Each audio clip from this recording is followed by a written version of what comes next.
Really want to fight, if I really have to do it, I'll hit with a couple of body shots, a couple of jabs, and I'll help you up when I've dropped you, and it'll be embarrassing the same way you're embarrassing. So if you've not seen the video, that's basically what I said. So he's addressed that and said he's not going to give anybody a payday who he doesn't like. It feels like he's the big star and the big draw, like anybody gives a shit at him, you know what I mean? It's just a big fat... It's 2.5 mil, I'm looking at the camera, it's 2.5 million sterling, SAP, I don't want to talk to you, I don't want to look at you, I don't like you. Like, I'll fight him right here in front of me, but then he says, I want $2.5 million to box him. How does that make any sense? John's like, if Carl's right here in front of me, I'll fight him. But I'm not going to box him unless it's $2.5 million. Huh? I don't understand that. And also, you had the opportunity to fight. To get his attention, to get everybody's attention, and then he didn't need to do any more because that's what everybody's talking about. I think Carl is a straight shooter, so Carl will stay how he is. So you've got to do a job on them. You've got to show me, like I said, that you can even stay on your feet for 3 minutes or 2-minute rounds, whatever it is. Because I don't think you can. Carl Froch responds to John Fury's $2.5 million fight call-out and completely goes off on him, calling out his $2.5 million demand as desperate and money-hungry behavior. He questions why John Fury is acting like a big money attraction when he hasn't done anything in the ring, branding him delusional and attention-seeking. Froch makes it clear he's not impressed, humiliating Fury for chasing a payday instead of a real fight. John Fury's a big bully, and big bullies need putting into place. And if I'm the man that has to do it, I will do it. I don't want to beat an old man up. I don't want to start on a 60-year-old man. But when I look back, when I beat George Groves up in front of 80,000 fans at Wembley Stadium, rendering him unconscious, he was 11 years younger than me. I'm only 10 years younger than Big John Fury. I know he doesn't look well, does he? He looks a bit older. I don't want to give him any stick, but he looks He's 10 years older than me, 60-year-old man. I'm pressing on for 50. So... is it a fair fight? Carl Froch doesn't hold back and questions whether John Fury could even survive a few minutes in the ring, doubting his ability to last 2 or 3 minute rounds. He makes it clear that Fury would need to prove he can stay on his feet before even thinking about a real fight. He paints a picture of a man far past his prime trying to chase a payday, implying the whole challenge is unrealistic and only exposes Fury's limitations in the sport. I'm not an ass kisser, Yeah. I'm a straight man. Straight man. But you're serious about it though, aren't you? Serious. Serious. I'm a Christian man in the name of Jesus. I'm as serious as that. Don't bother about fighting me. Pay me $2.5 million, we'll fight next week. As soon as possible. John Fury talks with full aggression, describing a brutal, no-mercy approach where he believes Carl Froch would be forced to stand and take punishment. He insists Froch would get the full issue and suffer heavy shots if the fight happens, painting a violent picture of how it would go down. Fury even suggests Froch would need stitches and would have to earn his money in a real fight. Stand there, hands high, just catch the shots, no, keep chopping him, little punches like that, little bang! Yeah. He's going to get the lot. You get the full issue. How long do you think it lasts? Probably get the planning and lot as well. It's a misfit show. Yeah. How long? Crack him that elbow nice and sharp. He'll need about 18 stitches in that. So he's in for a fight. So he's going to hit. The Wade concept says John Fury's age and movement would be a major issue, predicting he would gas out inside 2 rounds against Carl Froch. He argues Fury simply wouldn't cope with Froch's pressure or pace and would fade quickly. The discussion suggests this mismatch would expose a huge gap in conditioning and timing between both men. I love that John is just so confident in himself. He would gas inside of 2 rounds. 2 rounds, but if he even made it 2 rounds with Carl Froch, he would gas probably in the first round. He's 60 years old. I'm not saying he couldn't hobble about for 4 rounds or something, but he would be gassed inside of 2. Because the way that John runs... Duke McKenzie questions whether Carl Froch would even consider John Fury's challenge without serious financial motivation. He suggests Froch is a prize-driven fighter and would ignore meaningless calls unless a proper payday is involved. McKenzie also implies Fury's demand-driven approach makes the fight unrealistic and unlikely to ever materialize under normal circumstances. And then there's Froch, who's been paid to fight. He's used to getting money for knocking guys out. I'm sure if they put enough knocks in front of Carl Froch, in front of Carl Froch, then he might rise to it. But he ain't going to rise to it if there's no money on the table, if there's no end goal, If you want to punch up, you can go out in the street and have that any. Pain Game praises Carl Froch as a proven world champion with elite toughness and real fighting pedigree. Eddie Hearn even describes him as one of the most dangerous fighters to stand next to in real life. The comments reinforce Froch's legitimacy at the highest level, making John Fury's bold demands look far removed from reality. Like, Carl's a genuine, like, world champion level fighter, and he's actually bigger than you'd think, right, when you meet him. He's a lot younger than John, and his peak was outrageously good, right? And he's kept himself in shape. And even now, I remember I had a chat with Eddie Hearn, like, about, like, you know, what fighter you've met is, like, the toughest fighter. And he said to me, like, if I'm ever in a bit of bother, the man I want standing next to me at a pub or whatever is called fucking Froch. John Fury insists he will not back out of any fight if the business makes sense, repeatedly stressing that he is ready for anyone as long as the money is right. He claims he doesn't fear any opponent on the planet and ties everything back to financial value and business sense. Fury also mentions that fans still support him and suggests he is still relevant in the sport. However, his focus on money-driven decisions rather than competitive merit continues to raise questions. My friend, I know nobody else either on this planet. If it makes business sense, you know, but them other people don't generate any money. You know, but you do. Next world champion. People still love you. Let's see what you can do. Carl Froch fires back with explosive aggression, declaring that he sees himself as the man destined to silence John Fury once and for all. He criticizes Fury for constantly talking, chest beating, and acting like a dominant figure without proving anything inside the ring. Froch fully accepts the challenge, but makes it clear that once the bell rings, he plans to attack relentlessly and punish Fury for what he sees as disrespect to professional boxing. He labels Fury a bully who needs putting in his place, promising a brutal response and a statement performance if the fight ever becomes reality. I feel like I might be the chosen one. I feel like it might be my job to finally shut this big gobshite up. All he does is run around, running his mouth, beating his chest, the ultimate man and all that bollocks. So John, for one final time, listen to me so it goes into that thick skull. I accept your challenge, but know one thing. When that first bell goes, I'm going to come over to your corner and absolutely stick it on you, Cobra style, and set about you and make a mess of you. You know why?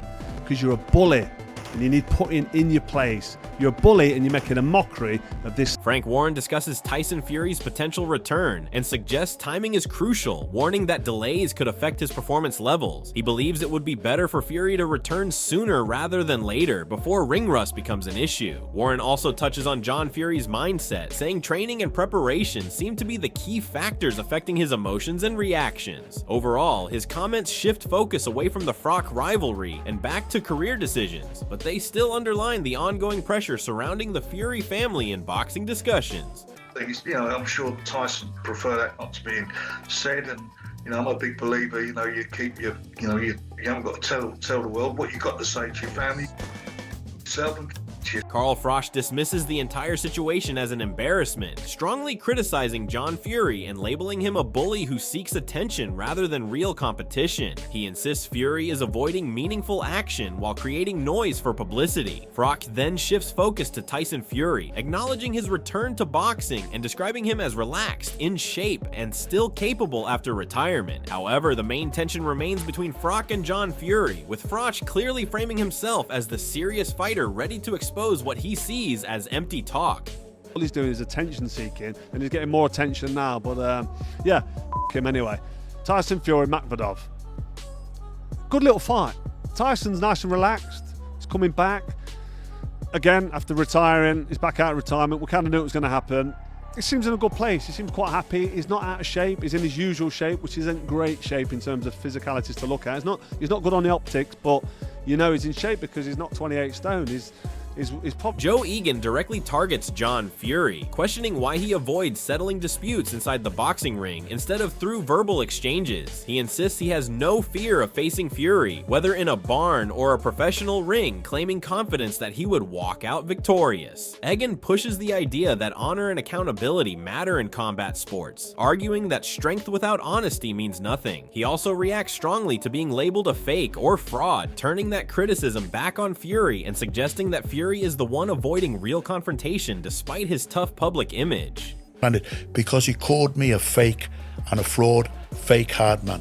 I will show him how much of a fake hard man I am. man I am. He's the one that's shying away. Eddie Hearn gives a blunt assessment of a potential confrontation between John Fury and Carl Froch, suggesting that if Fury ever tried to physically confront Froch, it would end immediately in Froch's favor. He highlights how quickly real fighters can shut down aggressive behavior when things turn physical. Hearn also questions the idea of such a confrontation happening in a public setting like a broadcast event, implying security and professionalism would prevent it. His comments underline the reality gap between verbal threats and actual boxing experience, reinforcing Froch's edge in any real exchange. A foot away from each other. If John Fury stuck it on Carl Froch in his space, I think he would chin him immediately. Really? Even live on Netflix? Yes. Because these guys, they don't allow you to do. Adam Smith breaks down the ongoing tension between John Fury and Carl Froch, suggesting the conflict likely stems from criticism made on social media and Fury taking offense to it. He clarifies that it doesn't necessarily mean Froch is avoiding a fight, but rather that the situation has escalated through personal comments. Smith adds that any clash between the two on a public stage would actually be entertaining for fans, implying both men have strong personalities that could make for an engaging confrontation if it ever happened under controlled circumstances. Yesterday we saw the announcement of Tyson Fury versus Arslanbek Makhmudov.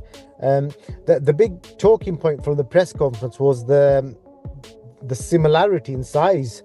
You know, Shane Fury said to me he doesn't remember Tyson fighting somebody that big before. Liam Goff highlights the ongoing back and forth between John Fury and Carl Froch, noting that there is clear mutual dislike built over repeated callouts and public comments. He references past discussions where an exhibition-style fight was even floated, showing that negotiations were never completely off the table. However, he points out Fury's consistent stance that money must be right, while Froch has countered with the idea of doing it for charity. This contrast underlines the gap between ego-driven demands and possible goodwill solutions that could actually make the matchup realistic.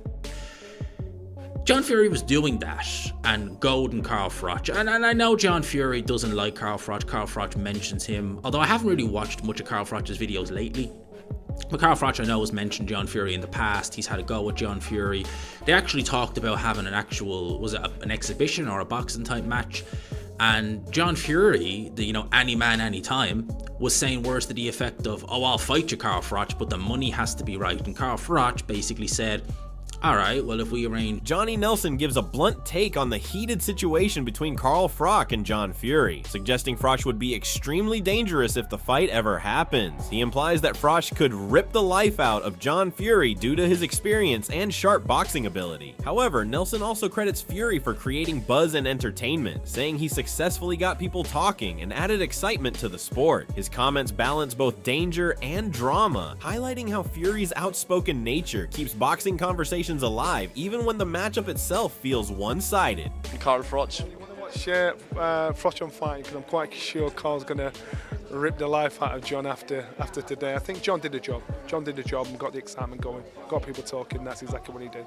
Gareth A. Davies reflects on the passionate personality of John Fury, especially when it comes to defending his sons and engaging in public disputes. He notes that Fury's emotional intensity often fuels controversy and draws attention in boxing discussions. Davies also mentions speaking to Fury directly, where Fury expressed frustration about being called out and insisted he is willing to take on anyone if provoked. These comments highlight Fury's aggressive mindset and strong reactions, while also showing how his presence continues to generate headlines and fuel ongoing debates within the boxing world.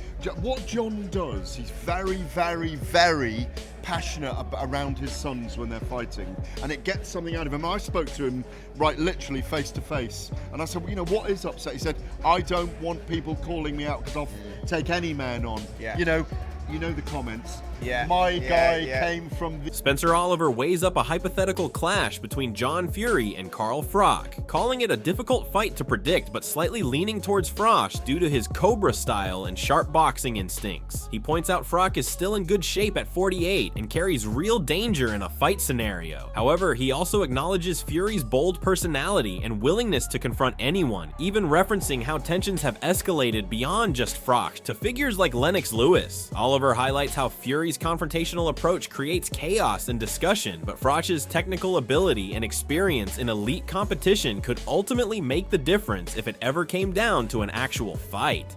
Good opponent for Tyson, looks the part, I don't think it's too dangerous. I think it's dangerous enough for people to give him a little bit of attention. I think out of his 21 wins, he's had 19 knockouts, so he can punch. So Tyson's got to depend on that skill, the experience that he has, to make sure he puts on a decent performance. And I think, this guy's made for him. Joe Egan delivers a very direct and harsh assessment of John Fury, claiming that he would be completely outclassed by Carl Froch in any real confrontation. He describes Froch as a Hall of Fame level fighter who has faced and defeated elite opposition throughout his career, while labeling Fury as more of a bully than a proven boxer. Egan strongly believes Froch's experience, toughness, and championship pedigree would lead to a dominant performance if they ever fought. His comments reinforce the idea that reputation inside the ring carries more weight than verbal aggression outside it, positioning Froch as the far more legitimate and dangerous competitor in this ongoing rivalry.